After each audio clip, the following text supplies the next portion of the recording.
Hello, peoples. I am finally back with another story time because I got something to say. You know, a few things. But yeah, so this story is gonna be about 6th grade. That jolly old time when I was still opening up to the new school that I went to, because I literally just arrived in the 5th grade and I was still getting used to it, but it was great. But yeah, so I had a math teacher and we'll call her Mrs. Thing for this. So like, Mrs. Thing was a lovely math teacher, and there was a time where someone like assumed she was my mom, but we'll probably save that for another time. But yeah. So this was a time back in the 6th grade, and there was just a random day. Walked into math class, because math class is freaking great, bro. Freaking education, bro. But so sat down in our seats, doing work and whatever, and all of a sudden, like, we just paused for a minute, and then I heard her talking about a spork as I'm doing my math work, and I'm just like confused, like, I don't see a spork anywhere. What are you talking about? And she was also saying, okay, so someone like left the spork on the floor, like in the middle of the classroom, just one simple spork, and then she's going to give them a silent lunch, is what they called it. Like, we would eat lunch in the 5th graders, I believe, would like eat lunch in the classroom or whatever. I think that's how it was and stuff. Yeah, cause the 7th and the 8th graders at that time were in the gym, and like we'd constantly like switch it back and forth. I think we like lost our privileges to go in the cafeteria for like that whole entire rest of the school year, which sucked. But like, anyways. So she's talking about this work, and as soon as she gets done talking about it, like, I think that's the exact moment when I actually noticed it. Like, alright, so let me explain how this was. She's talking about math or whatever, like telling some students, alright, get back to work, and I'm just looking up at the board, okay, and I look to my left. And that's when I saw it. Like, it was a freaking small spork leaning up on top of a homework board that she used to like put the homework and stuff like that on. And it was just, it was kind of funny though, cause just this small little spork sitting there, leaning up against the wall, and just for that freaking thing, that's what she gave them a silent lunch for. Like, they couldn't talk or anything, and that's just hilarious, because, like, why would you want to leave a spork on the floor anyways? Like, is it that hard to pick up? You see it, you pick it up, you throw it in the trash. Not that hard.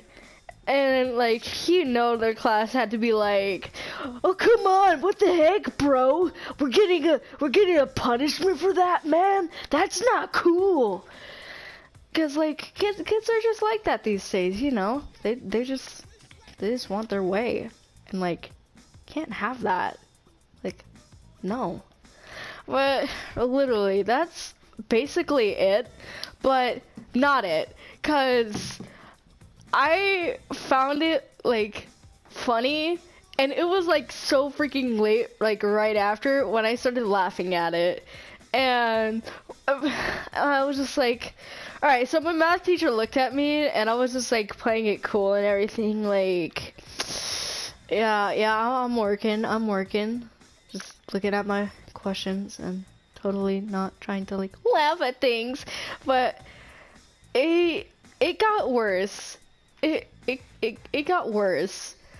So I have a really dumb mind sometimes, and just like the smallest things for some reason just crack me up sometimes. And literally that's what happened.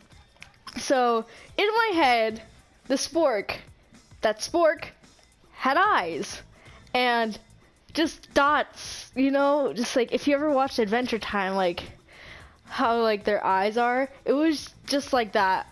I can imagine that like on the face of a Spork, and that's kind of what I've seen. And each time I think about it, the eyes would just get larger and larger, and for some reason, sixth grade me found that to be the funniest thing ever, and I started cracking up, and literally my whole entire class started looking at me. I was just like, oh crap, why is it so funny?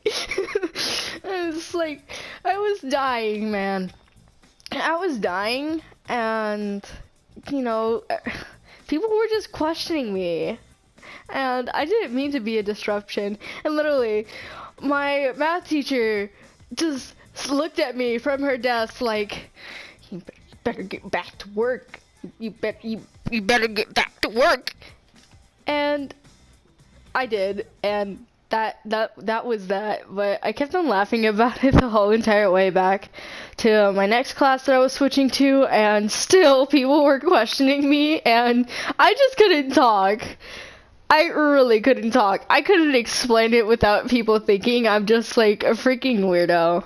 But like, I understand. I understand. I'm a freaking weirdo. Like, okay, you got a problem with it? You got a problem with it? That's fine. But yeah, that was it basically. It's not that interesting. I have more interesting stories, but we'll get to that another time, if whatever. Oh, also, if you have any suggestions for any kinds of stories, say childhood stories, more school stories, because school stories are great too, yeah, but anything. Scary stories, full of them, and other random crap, full of that too. I just insulted myself, and I didn't even mean to. Oh my god. But, yeah, so that's it. Say goodbye to Mrs. Thing. Well, Miss Thing, because she was really big on that too. Yeah. Goodbye.